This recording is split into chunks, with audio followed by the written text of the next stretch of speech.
Hyperbitcoinization, the end of fiat currency, $100 million Bitcoin? Hyperbitcoinization is defined Bitcoin commentator ObiWan Kenobit as a theoretical state wherein Bitcoin displaces legacy currencies and becomes the dominant if not only method to exchange value.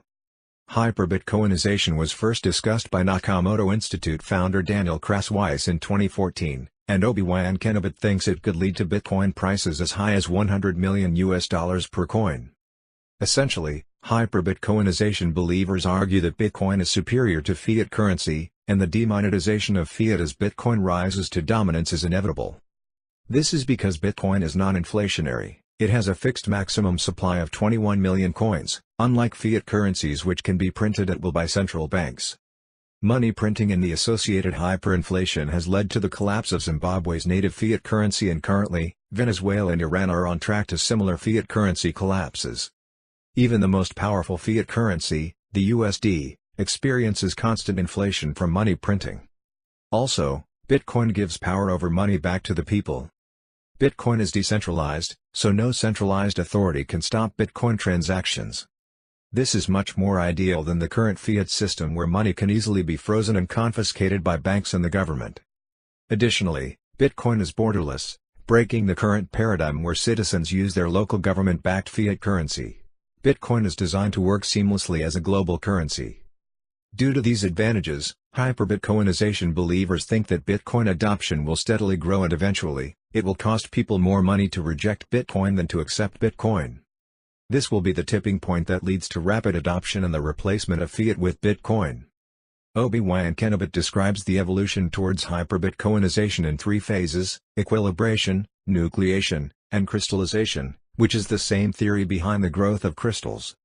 Equilibration was during the early days of Bitcoin when it first gained monetary value, and innovators and miners dominated the field.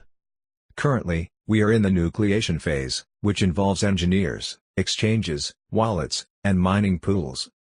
Nucleation has a high energy barrier and many factors are needed for crystallization. The latter parts of nucleation are defined by increasing trading activity, increasing practical uses, fiat on-ramps, and custodial solutions. During crystallization, Bitcoin will grow exponentially until it becomes the dominant global currency, and this phase will be defined by institutions, banks, and governments adopting Bitcoin. It can be argued that crystallization has already begun.